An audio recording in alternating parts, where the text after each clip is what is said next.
Hey everybody, this is Sophia Florence, one of the hosts of the Crumbling podcast, and I'm here to tell you that we have new tiers on Patreon. And I know what you're thinking. Do I want to pay more for this podcast? Hell yeah, because you're going to get some cool shit with it.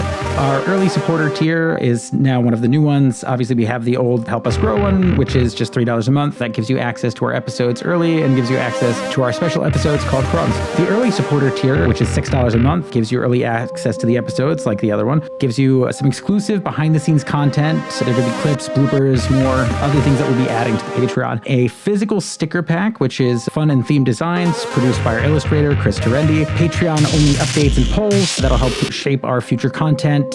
So that'll be really exciting if you want to kind of be more of an active participant in what we're doing here. And it's, just kind of a perfect thing for fans who want a sneak peek and exclusive goodies. There's some really fucking cool designs. I can't wait till y'all see them. If you want to go a little bit more than that, we have the super fan tier that is $20 a month. That gives you early access to all the episodes. It gives you those behind the scenes episodes and extras. It'll give you access to something that the other ones don't have, which is a limited edition t-shirt. We've got one right now. It's super cool. I am not even going to show it to you guys. Probably have more designs over the years. If you want the shirt, come get it. It's $20 a month for that. Ideal for anyone who loves merch. They want to, tell people about our podcast and they don't want to actually talk about it. Some of us are introverts. You don't want to talk about shit. You just want to be a billboard, and I'm cool with that. And also, it's the same art that's on the stickers. It is super rad, and 40% of the tier's proceeds go directly to supporting our illustrator's work. That is Chris Terendi.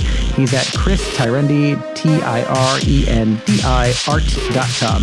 ChrisTyrendiart.com. Give it a look. I hope that some of you will join, and I hope that you will take part in some polls and tell us what you want. We want to make the content that you want within the confines of the stuff that we like to do. Please go to our Patreon, patreon.com/The Crumbling Podcast, and join today.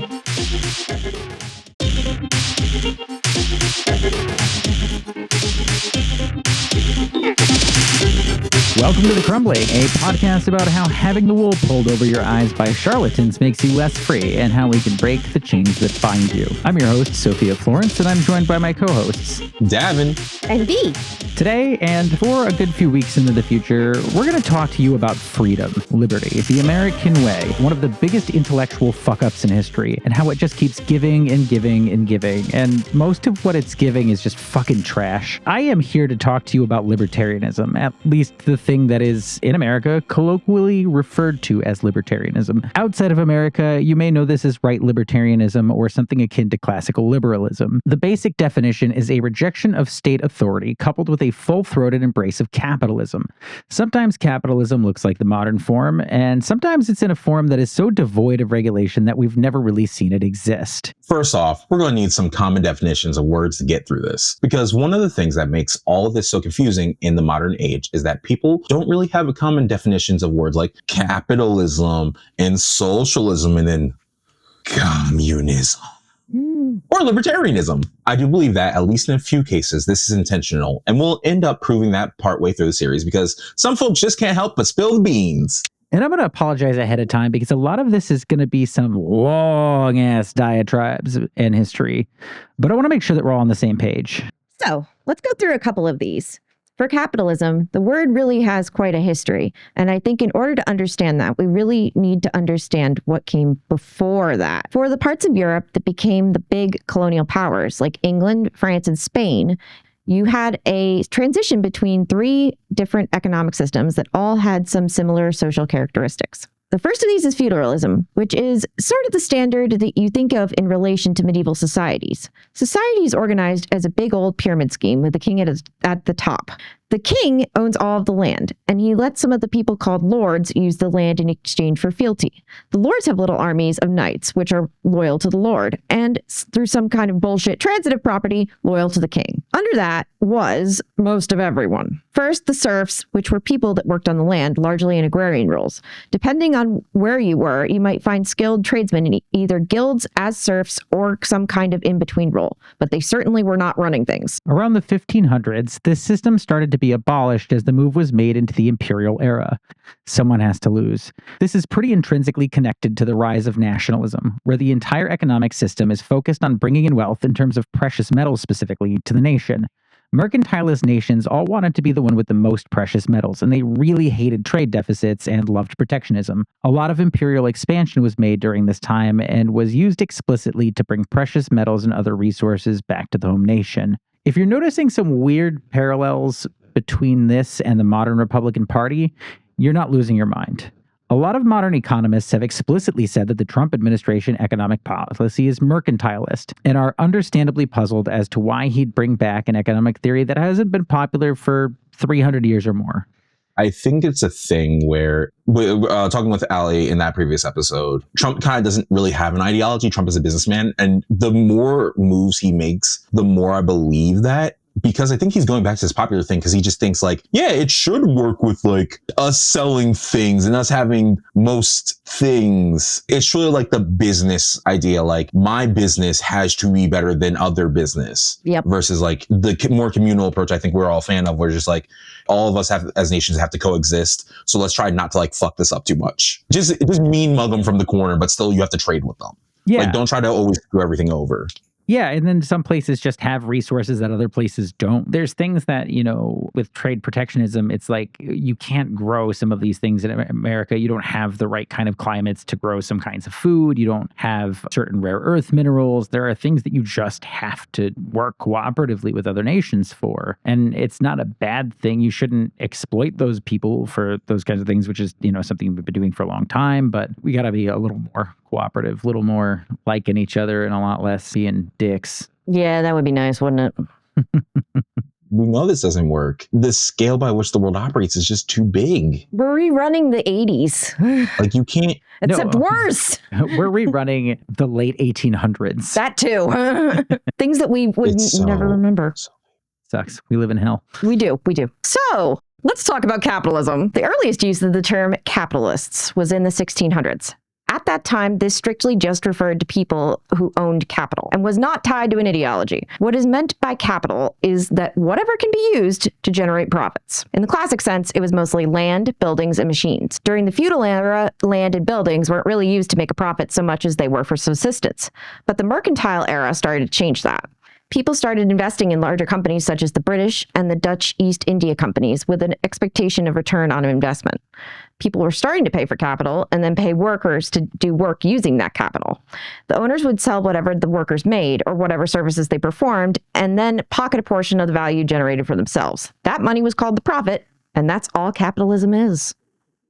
Obviously, this gets a lot larger and a lot more complicated as the Industrial Revolution rises, which is starting to happen in the same period, from the middle of the 1700s onwards. As that's all happening, you start to get guys like Adam Smith in the late 1700s. Smith was a Scottish economist who gets a great deal of the credit for the move to capitalism, but I think he probably wouldn't have loved all the things that came with it. Nor would he have liked his association with early U.S. politics, which had a lot of conflict between capitalists and mercantilists. Smith died in 1790, so needless to say, he didn't get to see a lot of what happened. Alexander Hamilton critiqued some of Smith's work while taking some inspiration from it, and the same goes for Jefferson. I'll say that Smith was a bit cooler than both, having been an actual abolitionist, albeit not one that was active within organizations, but it is noted pretty heavily in his writing that he is opposed to slavery for both moral and practical reasons. Smith does talk about what is functionally a free market and talks about how individuals in a free society will be kind of rationally self-interested, and pursuing their interest will inherently help society as a whole. I think Smith is giving people a lot of credit here, and I love that optimism, but I don't think it's really been borne out that way. People aren't rational. This is not exactly how things work. People don't make rational decisions. I think what Smith did at this point is to take the phenomenon of capitalism, which we described earlier as people privately owning capital and using it to generate profits, and start to add it to a bit of a larger ideology, which is often called classical liberalism. This takes that economic idea and says, if the government stays out of the way and allows people to do what they want to do, the economic system will be even better, and you'll have a fairly efficient distribution of resources. Again, optimism, bad, but now we have a sort of ideology of capitalism, as opposed to just a relationship between people and the means of production, even though it hasn't been named as the ideology yet. The word capitalism in its modern sense won't pop up for another 60 or so years after Smith's death, The word liberalism doesn't pop up until about 25 years after his death. But that's really the philosophy he built here, despite the fact that the word means almost nothing these days. Okay. Yeah, I wanted to add this. Smith is not the only guy who was responsible for early development of liberalism. You had a lot of other people involved in that movement, but Smith was the one that really started talking about how to connect the economics of the whole thing to more of an ideology about freedom. That is, the core goal of liberalism is some kind of freedom, some concept of freedom. And that may not accord with what your idea of freedom is, because is freedom being free from restrictions to do things, or is freedom your actual ability to do things? Is a really complicated topic. Even reading through this now, seeing classical liberalism, I don't know if anybody in our audience remembers the name Sargon of Akkad. Oh, God. Yeah. I remember listening to him and I'm like, oh, this dude scuffed. And when people would ask him his identity, he'd be like, well, I'm a classical liberal. And it was from there when I started hearing other people who refer to themselves that way. I'm like, cool, that means you just kind of want to do fuck shit. And it's super interesting now looking back to Smith, who, let's say he had the best hopes and optimism, right? It's like, well, no, people are always going to make the most optimal choice, but there's always a question you have to ask, well, what is optimal? And this is the pitch that's always sold to me, when I talk to some of my friends who are libertarians, it's, well, the free market's going to decide if a product's good or not. Okay, but what if I, as a business owner, just invest heavily in just screwing over my competition's factories? If anybody remembers the thing from Roller Coaster Tycoon, it's like, hey, I had a roller coaster where I just had it launch people into my competition's park. And because they got hurt in the competition's park, it rated the competition lower, but it was my roller coaster that was damaging people.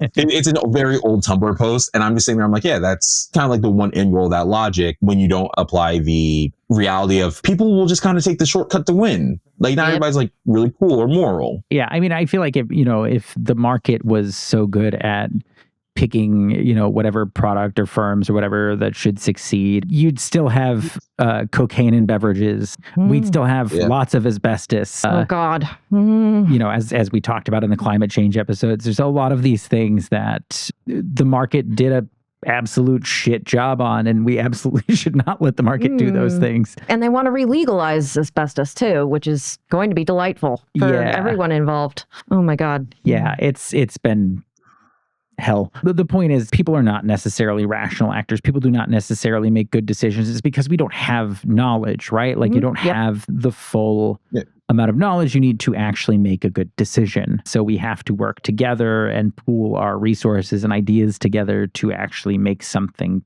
decent happen. This is how we have a society. We live in a society. This is really funny.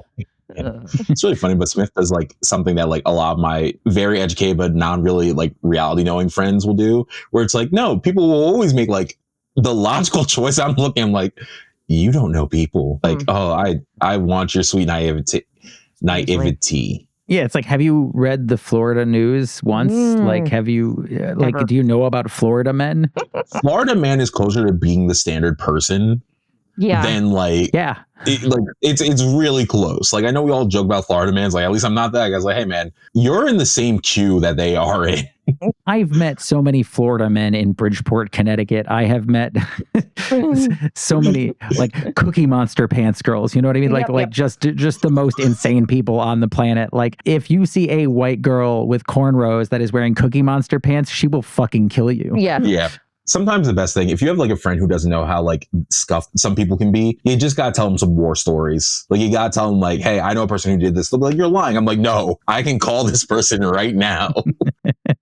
If people were all making rational choices, nobody would ever smoke crack. I hear crack's making their comeback. It's economical. Oh, God. We really are in Reagan 2.0, I guess. Oh, God, there's it. Let's continue on with the episode. So it's a bit hard to find the first use of the term capitalism in the modern sense, and a lot of people give Louis Blanc credit for its use in something he wrote in the early 1850s, notably 2 years after the Communist Manifesto from Marx and Engels. And mind you, Louis Blanc is a French socialist. who's around at that time, contemporary of Marx and Engels. While people did certainly refer to capitalists and a capitalist class prior to then, the idea that capitalists were more than just a set of people and not really people with an ideology was more of the orthodoxy then.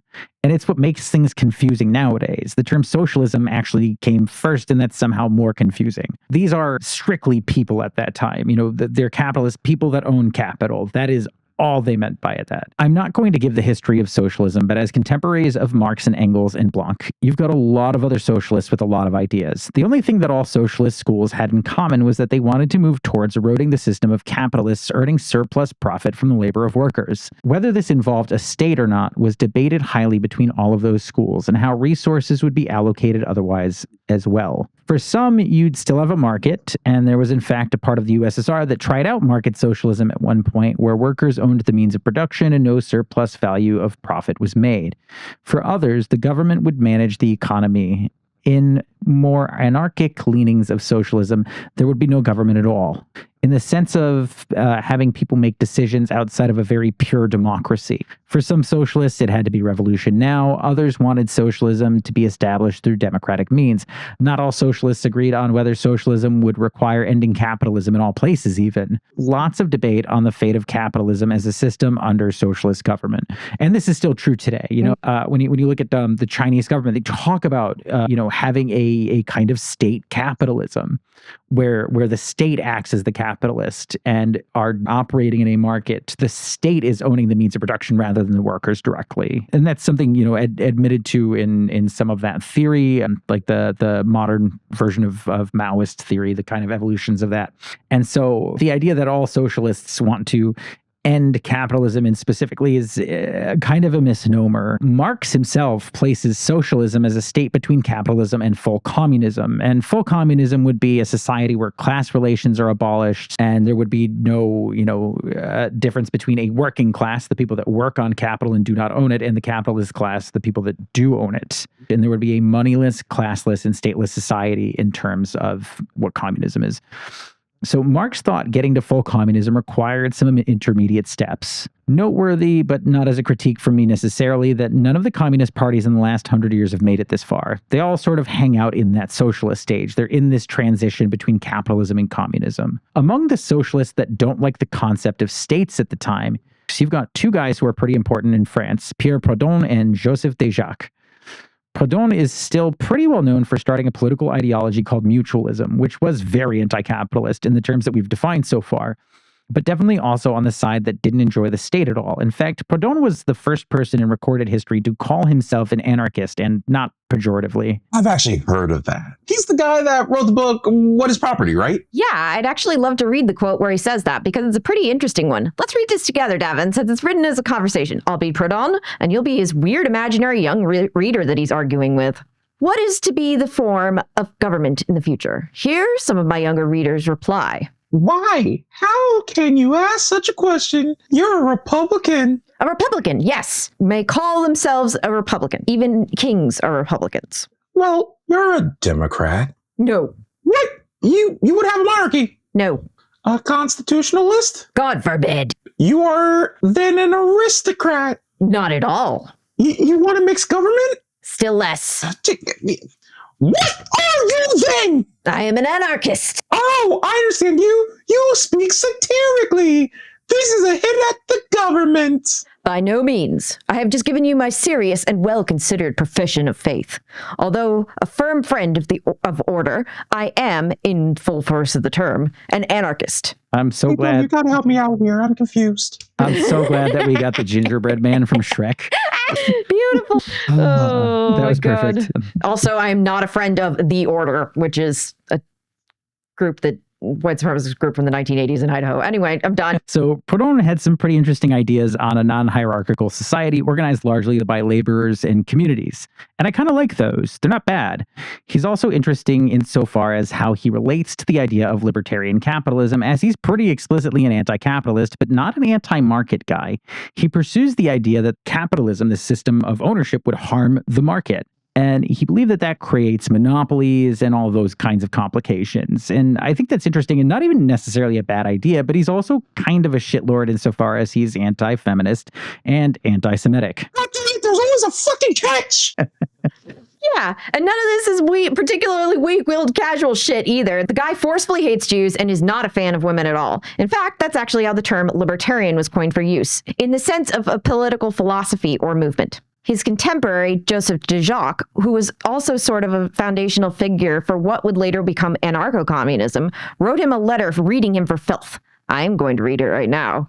Flogger of women and absolute serf of a man, Proudhon Magnan. You use your words for a lash. Like a slave driver, you seem to be delighted to disrobe your beautiful victims on paper and flagellate them with invectives. Moderate, anarchist, liberal, but not libertarian. You want free exchange of cotton and candles, and you seek to protect man against women in the exchange of affectional human passion.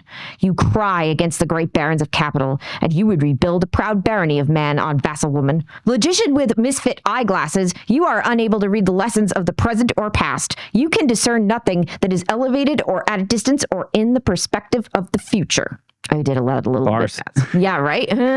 Yo, I need the euphoria beat behind that. I need the ether beat. Like, there is nothing like 18th century literature like for like ripping people apart. Here's the thing. Usually, like, when you go that far back in time, English words have like changed so much. Yeah. It's like what are they saying? I kind of know. This is not. He said, "Hey, yo, fuck you, fuck your mama, fuck the couch you came in on." Yep. Logician with misfit eyeglasses. My God. Yep. This is bars. Like, I was like, oh, he really don't fuck with this guy. Yep. Yeah, I've never seen somebody read for filth to that extent. Yes, and I will clarify that Magnan, it means French for silkworm. So he got called a silkworm. Time out. Can we just go back to this line? You cry against the great barons of capital, right? And you would rebuild a proud barony of man on vassal woman? That's amazing. Yeah. Hey, last year Kendra told me I don't hate enough. This year, Joseph de Jacques, he told me I need to be more eloquent in the way I address people. No one's as much of a hater as Joseph de Jacques in the best way. Magician with misfit eyeglasses, you are unable to read the lessons of the present or the past. He said even with glasses, your dumbass still don't get what you're talking about. Exactly. He's amazing. So with all that, we've got capitalism, libertarianism, and socialism defined. The word libertarian was also used as a title for an anarchist paper de Jacques published, literally called The Libertarian. But he named it after just using the word to tear Proudhon's ass to shreds. While at the time, this was just a synonym for the ideology that would grow to be either called anarchism, anarcho-communism, anarcho-socialism, left libertarianism, libertarian socialism. These are kind of a group of ideologies, and libertarianism kind of surrounded all of them. There's sort of some, variations on flavor, but they all aim at a relatively similar end. Conversely, a lot of people are going to be referring back to guys like Proudhon in referring to themselves as libertarians after this. But they're arguably some of the most pro-capitalist people on the planet. A contemporary of de Jacques and Proudhon, and somebody who debated Proudhon and critiqued Blanc, who we talked about before, is the real inspiration for the contemporary phenomenon we now know as right-libertarianism. And the whole reason we're going down this ridiculous historical trip to define like 5 fucking words. This guy's name is Frédéric Bastiat. And I'd like to add a note from our editor. He said, dude's name sounds like something Anne Rice rejected. Nailed it. I love these notes. He occasionally leaves notes in our script. We never really bring them up on the show, but every once in a while, there's something in there that's just a fucking gem. They're all gems, of course. He's absolutely amazing. A lot of it, adds some context for us and stuff that we can add more in the episodes. But that specific thing is just such a bird. It was beautiful. My favorite one is when we have like a little conversation where he'll say like, "Hey, what about this point?" And then it's like, "Oh, you mentioned it here. Good job, guys." Those are my favorite. Yeah. So Bastiat was a liberal in Adam Smith's tradition, but more extreme and frankly more of a smarmy fucking dickhead. This guy wrote a book called The Law, and it's good to read if you want to understand the history of this movement, but you will hate that motherfucker by the time you're done. It reads like an old-timey version of your modern libertarian and even some modern right-wingers, really. It's almost indistinguishable. Davin, can you read a quote from this asshole? Sophia, I need you to know I love you because I really am about to hate the shit I'm about to read. But sure. Now, legal plunder can be committed in an infinite number of ways. Thus, we have an infinite number of plans for organizing it. Tariffs, protection, benefits, subsidies, encouragements, progressive taxation, public schools, guaranteed jobs, guaranteed profits, minimum wage, a right to relief, a right to the rules of labor, free credit, and so on and so on. Wow. Watching you push on your nose to do that. Yeah. Incredible. You know, the way like my body's on a roller coaster. Like I'm reading fucking Scrooge right now. What is this? Seriously. Oh my God. There's another quote that I want to add on from that book, which I think takes the modern approach of treating all socialists like their only solution is government, which, as we've discussed, was certainly not the case with guys like de Jacques and other libertarian socialists of the time. Socialism, like the ancient ideas from which it springs, confuses the distinction between government and society. As a result of this, every time that we object to a thing being done by government, the socialists conclude that we object to it being done at all. We disapprove of state education. Then the socialists say that we are opposed to any education. We object to a state religion. Then the socialists say that we want no religion at all. We object to a state-enforced equality. Then they say we are against equality. Well, you might be, and so on, and so on. It is as if the socialists were to accuse us of not wanting persons to eat because we do not want the state to raise grain. This is pretty much a modern Republican talking point, and of course you can figure out in the modern sense that not having the government do these things often meant that they just straight up don't get done. Yeah, he debated Proudhon at one point, and while I don't think Proudhon has nearly the verbal prowess of de Jacques, this one quote from that debate makes me laugh a lot, and let me read it for you. Your intelligence is asleep, or rather, it has never been awake. You are a man for whom logic does not exist. You do not hear anything, you do not understand anything. You are without philosophy, without science, without humanity. Your ability to reason, like your ability to pay attention and make comparisons, is zero. Scientifically, Mr. Bastiat, you are a dead man. French people in the 1800s had nothing but smoke for each other, and it's so good.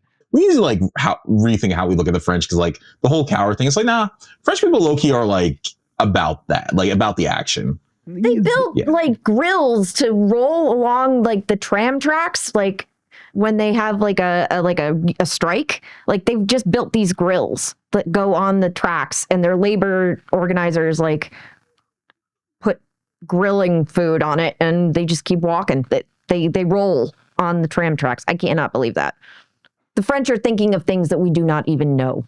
Yeah, the French, if you cut a cent of their benefits, they will burn Paris down. Mm-hmm. They do not fuck around. Nope. Even like when you talk about like the French resistance in World War II, like yes, France did get fucking washed by Germany in World War II, but that is a lot more complicated and has a lot more to do with the fallout from World War I and like the willingness of people to fight wars at that time. But like the French resistance was fucking tough. Like those motherfuckers were brutal. God. Okay, so I have a dumb question. Are the French just the crash outs of the older world? I'm seeing our producer just answer. It's like, are the French like, hey man, I can't invite this person everywhere because the minute someone looks at them wrong or their boss like says you have to come in for the work tomorrow, I have to now go fight like 10 different fires that he said.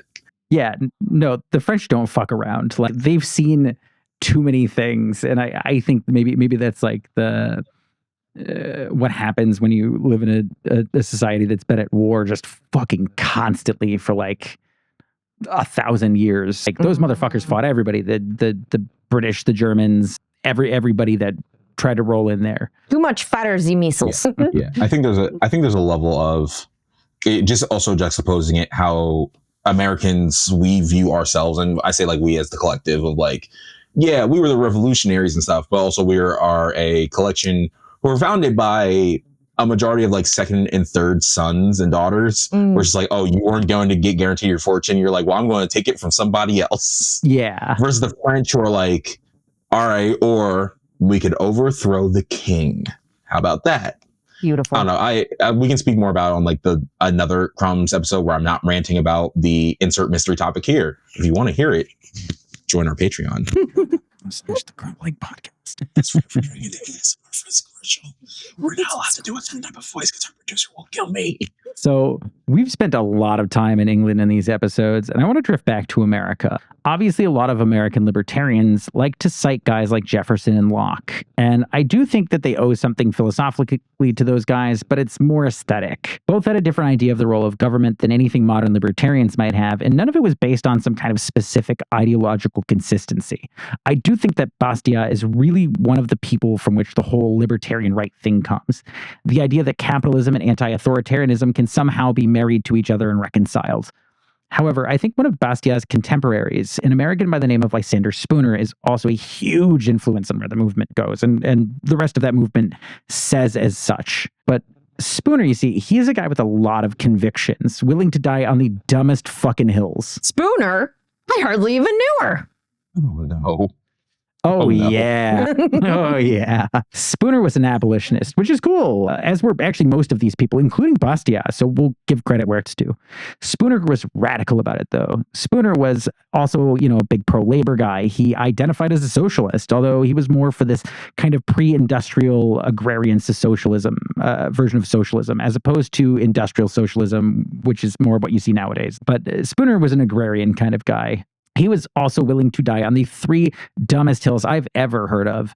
But those are simultaneously the reasons that right libertarians, such as folks writing for the Mises Institute, which we talked about during our episodes on climate change, these guys really love him. Let's talk about these hills. The first of these is that he wanted to practice law in a way that wasn't in accordance with Massachusetts law where he was living. It's weird, and maybe I get it a little, but having a lawyer that fully doesn't know what's going on would suck, so I'm just going to give him the L here. The second is that he didn't like that the U.S. government had a specific monopoly on mail. Bonkers. Yeah, he was mad that the government was doing mail, which, like, mind you, like, that shit's in the Constitution. Yeah, no.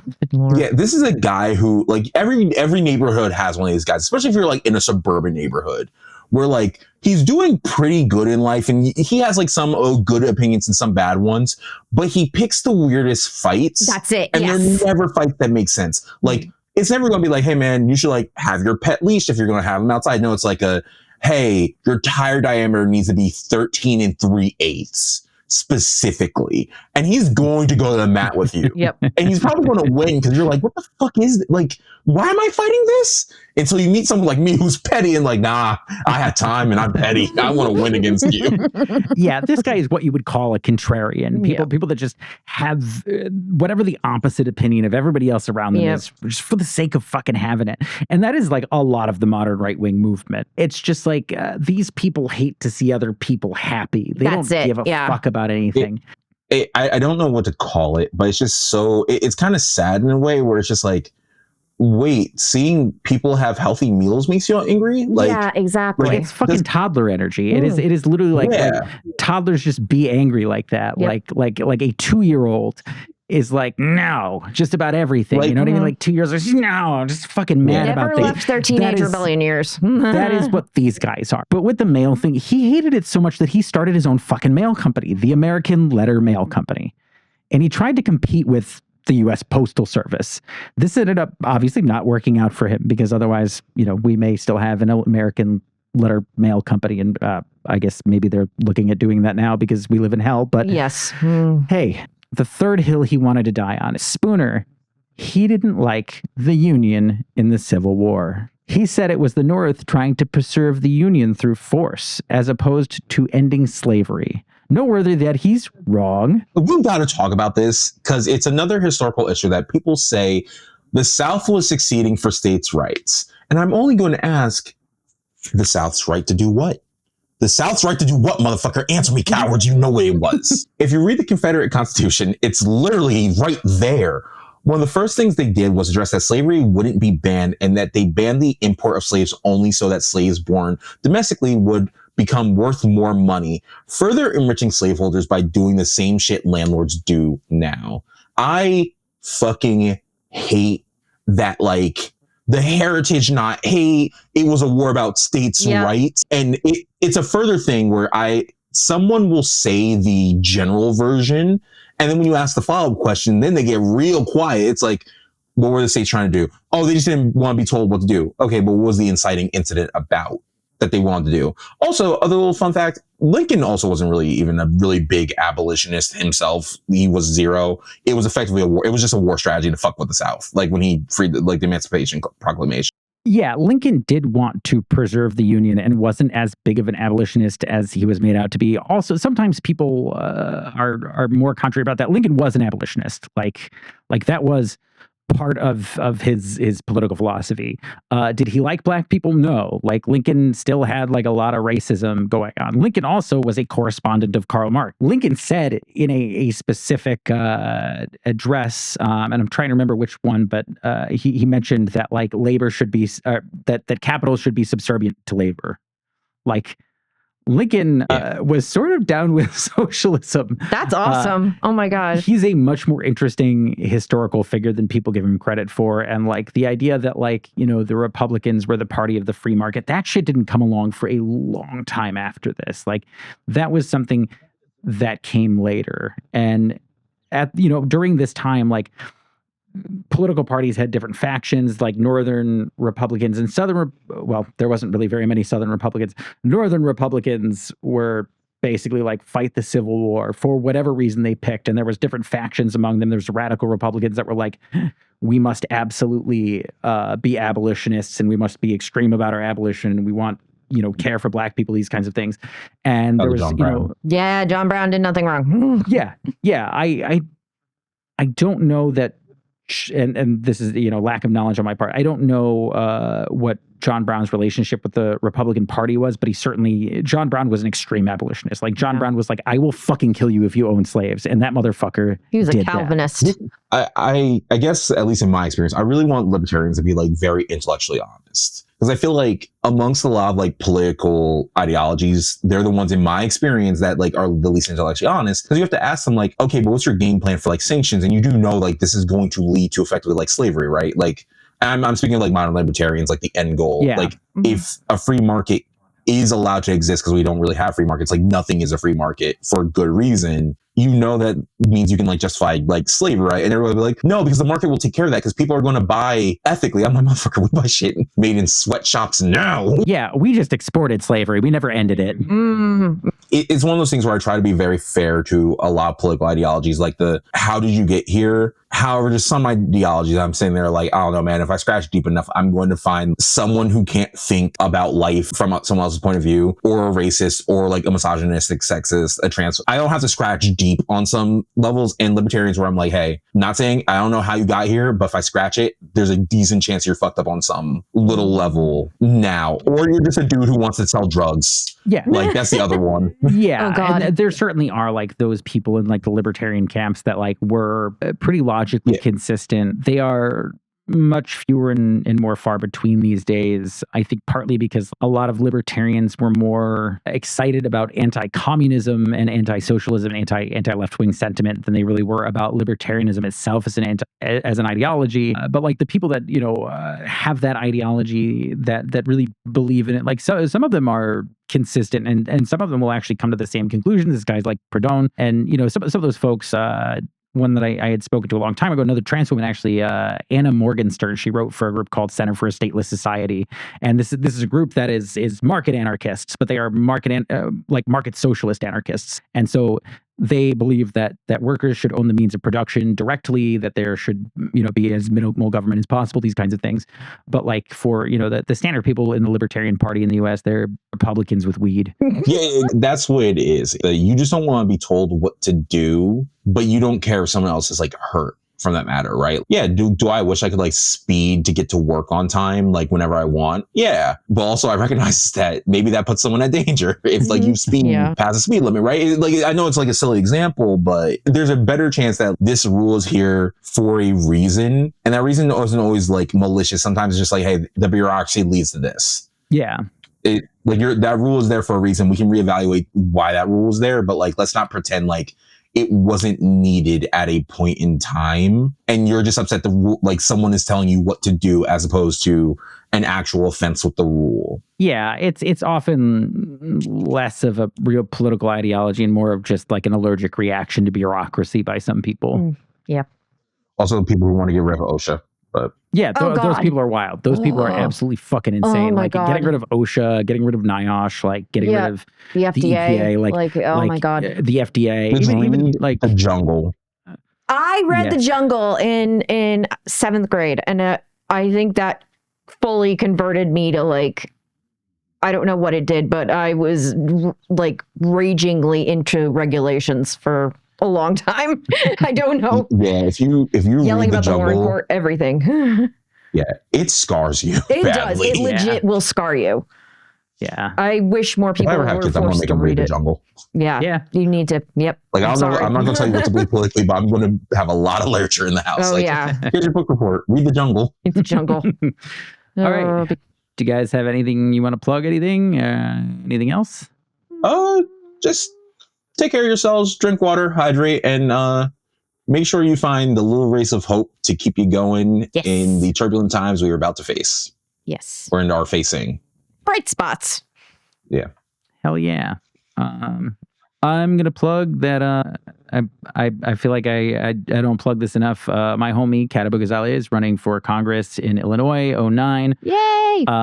Please go donate. Check out the campaign. If you are in that area, go help knock some fucking doors. She wants to knock every goddamn door in the 9th District of Illinois, and I am here for that. So please, check out her campaign. She's a very funny, brilliant person. She also has a great YouTube channel. If you are interested in disinformation, if you like this podcast, you're going to like her. She was somebody who worked for Media Matters for America, who does nothing but work on right-wing disinformation. And she's one of the people that was, I would say, almost directly responsible for Tucker Carlson getting fired. Like outside of the Dominion lawsuit, like a lot of the attention that she brought to his bullshit is what made him a toxic personality for Fox. So yeah, go give her some love. Donate to the campaign. I think I believe that the website is catforillinois.com, KAT. And if you subscribe to her Patreon, also you'll get pictures of her cat, and that cat fucking rules. Heater's the man. Wait, Heater's a lady. Yeah, Heater's ladies. My bad. I just really want that shirt that she put out where she's flipping off a bunch of hateful people. The shirt hasn't come out yet. How do we get that shirt to come out? Because I want one. It'll happen. Give it time. Give it time. The shirt will be there. But she does have other shirts. One that says, "What if we didn't suck?" Which is basically the tagline of the campaign. I have that shirt, and I'll put a picture of it on the Patreon just so that you guys could come look at a picture of that shirt and support her campaign and be cool and shit. Oh, and we're doing a Joni Ernst shirt, aren't we? We are doing a Joni Ernst shirt. I know that we brought it up during the episodes with Allie, and we decided, what if we did? And so our artist, in-house artist, Chris Terendi, is working on that right now. It is so fucking good. It is so funny. I genuinely cannot wait for you all to see the Joni Ernst shirt. It is a zombie Joni Ernst with worms coming out of her eyes and shit. God. And it says, "We're all going to die." And it has big, like, Evil Dead energy. So please, come check that out. Amazing. All right, y'all. People like Kat and Mamamdi in New York give me so much, like, hope. Yes. Yeah. Yes. Yeah. I feel so much better since he won, honestly. I feel a lot better physically and I feel emotionally. like things are swinging back around. Little bit. The tables are turning. And then we get news of like something like Alligator Alcatraz, and I start freaking out. But You should. Yeah. It flooded today. Oh, it did? Yeah, let's not talk about that right now, though. All right. Go read the news, motherfuckers. We'll see you in 2 weeks. But also take care of yourselves. Don't read too much news. Go play, a video game or something, or pet a cat. Or drink some water, masturbate, whatever. Okay, do whatever you got to do. Okay, keep yourselves healthy. Yeah, oh God, and crank it. Crank your hog, everyone. Good Lord. I think we're done recording. Yeah, it has to end on crank your hog, everyone.